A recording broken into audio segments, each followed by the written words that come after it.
Alfredo Calcaño hijo desnuda los buitres de los fondos de inversión, descubre las guaridas fiscales y emprolija la economía del laberinto.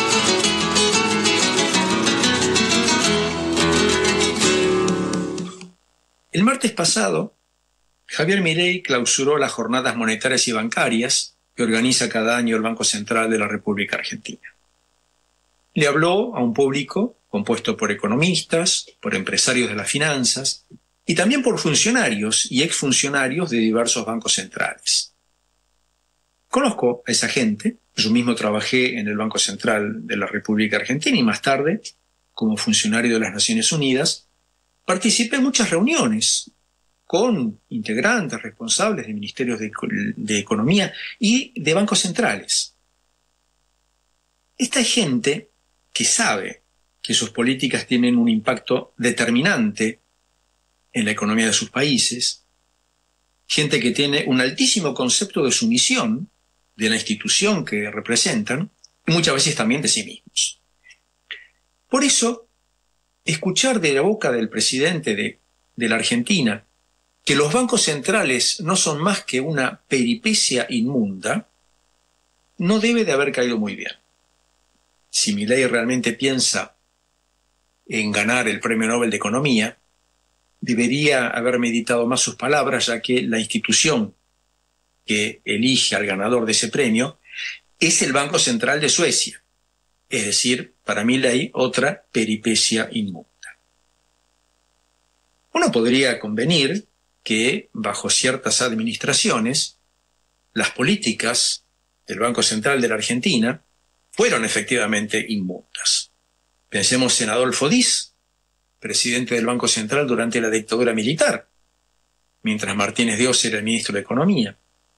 Pensemos en Domingo Cavallo, también durante la dictadura, cuando, como presidente del Banco Central en 1982, nacionalizó la deuda externa privada con el sistema de los seguros de cambio. O más recientemente, pensemos en Federico Sturzenegger y en Luis Caputo, hoy ministros de Milei, que fueron presidentes del Banco Central durante la administración de Macri y como tales fueron grandes protagonistas del endeudamiento externo y de la fuga de capitales. Ahora, el que bajo ciertas circunstancias las políticas del Banco Central sean inmundas, no quiere decir que la institución que las aplicó sea intrínsecamente nefasta, que es lo que piensa Milei.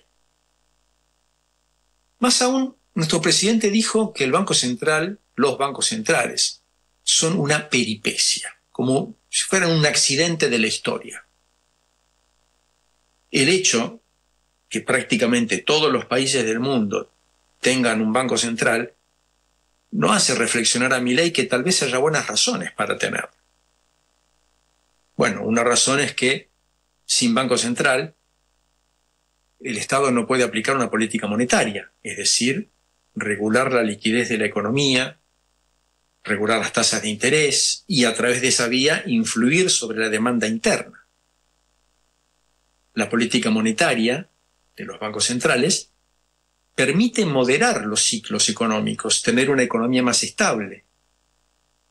Cuando la economía está en auge, el Banco Central puede moderar la emisión de moneda, aumentar los encajes bancarios, subir la tasa de interés y de este modo moderar ese auge. Y al revés, cuando la economía se contrae, el Banco Central la estimula, inyectando moneda, bajando los encajes, bajando las tasas de interés. Eso es una política contracíclica. En realidad, sin Banco Central no solamente no podríamos tener esa política monetaria, tampoco tendríamos moneda nacional. Por eso es que Milei asocia el cierre del Banco Central con la dolarización de la economía. En una economía dolarizada sin Banco Central, el único medio por el que se inyecta o se retira moneda de la economía es la balanza de pagos.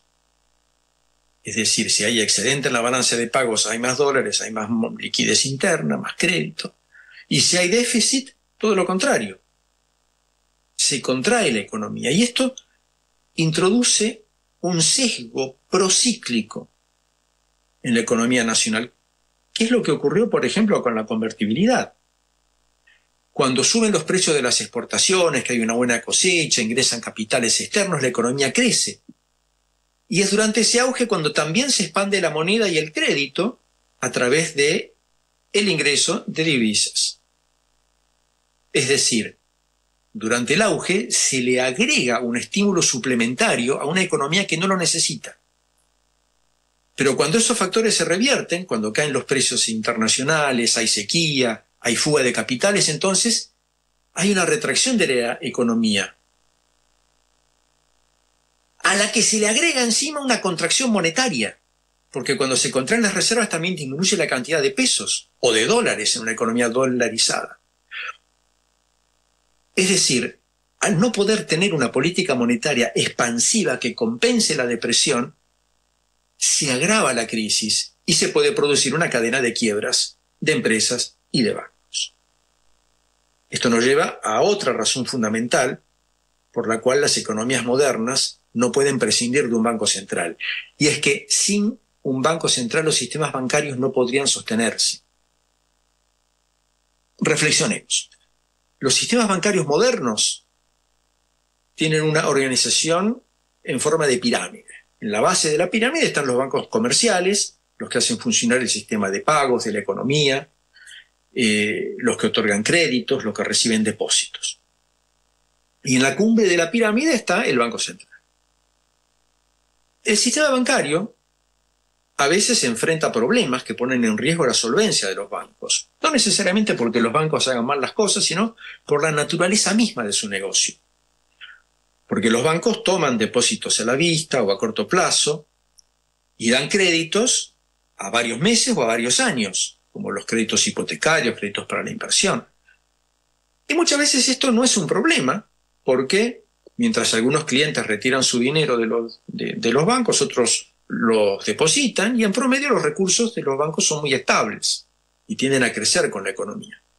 El inconveniente se presenta cuando hay una salida masiva de depósitos, es decir, cuando hay una corrida bancaria.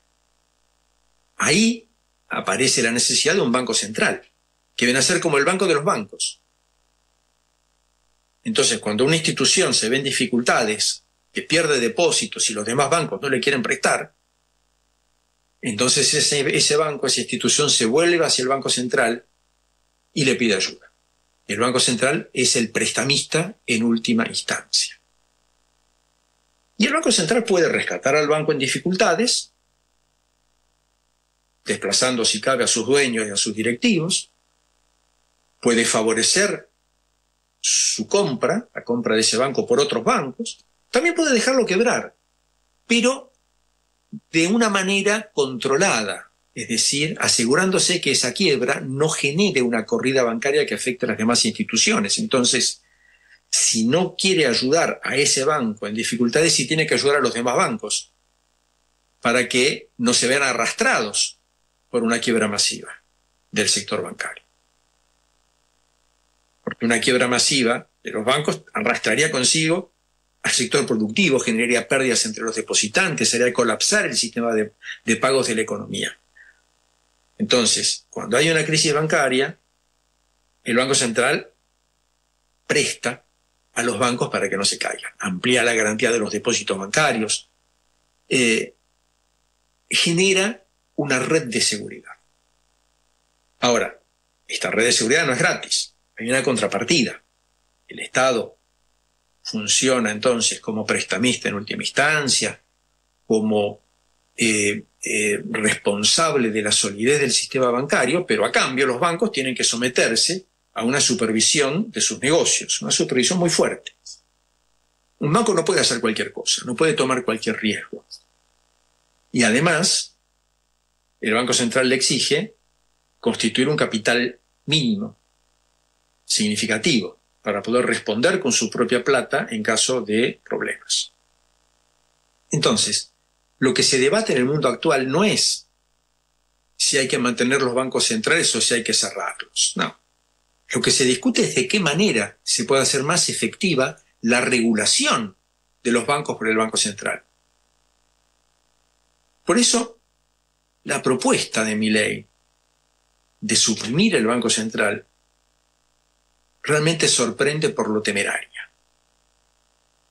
Dolarizar la economía ya introduciría un sesgo procíclico, ¿no? Que cuando las cosas van bien hay más crédito y el nivel de actividad crece más de lo que puede ser sostenible. Y al revés, cuando hay una depresión y hay una salida de capitales, hay una contracción monetaria que agrava la crisis y genera una inestabilidad macroeconómica. Entonces, esta ausencia de una política monetaria, esta ausencia de un banco central.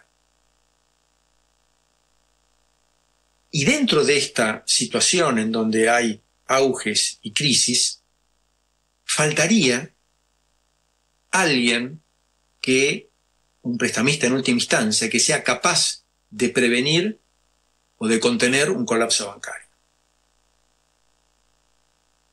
Y es peor todavía, porque sin Banco Central el sistema carecería de supervisión, es decir, los bancos harían lo que se les ocurre, y muchas veces entonces eso significa que tomaría riesgos excesivos y tendería a haber una crisis bancaria. Crisis bancaria sin Banco Central para contener. O sea, lo que propone Milei, al querer dolarizar la economía y al querer cerrar el Banco Central, es una receta para crisis bancarias. Además, pensemos qué es lo que hubiera pasado en la Argentina sin Banco Central en el momento de la pandemia, ¿no? La ausencia de un Banco Central le quita al Estado la posibilidad de responder a emergencias. Durante la pandemia fue preciso aumentar el gasto del Estado en un momento en donde caían los ingresos fiscales y en donde la Argentina no tenía acceso al crédito ni interno ni externo por el desastre que había hecho Macri. Sin el financiamiento del Banco Central no hubiera sido posible reforzar los servicios de salud, apoyar a las familias que perdían sus ingresos, sostener a las empresas que suspendían sus actividades. Como vemos, los bancos centrales juegan un papel irreemplazable para enfrentar las crisis o para prevenirlas. No menos importante es la función de los bancos centrales para apoyar al desarrollo mediante la orientación del crédito. Porque los bancos centrales no solamente actúan para regular la cantidad de la moneda, es decir, la cantidad del crédito que hay en la economía, sino que también pueden adecuarla a la necesidad de la coyuntura económica, orientando el crédito o una parte de él. Es decir, no es solamente importante cuánta moneda se emite, sino quién la recibe y para qué la usa. Porque sin una política monetaria y crediticia activa, bueno, los bancos prefieren financiar operaciones de corto plazo, cobrando altas tasas de interés, por ejemplo, crédito al consumo, tarjetas de crédito, operaciones especulativas, y no se van a meter a financiar proyectos de largo plazo a tasas de interés moderadas en sectores estratégicos, como la industria y la infraestructura.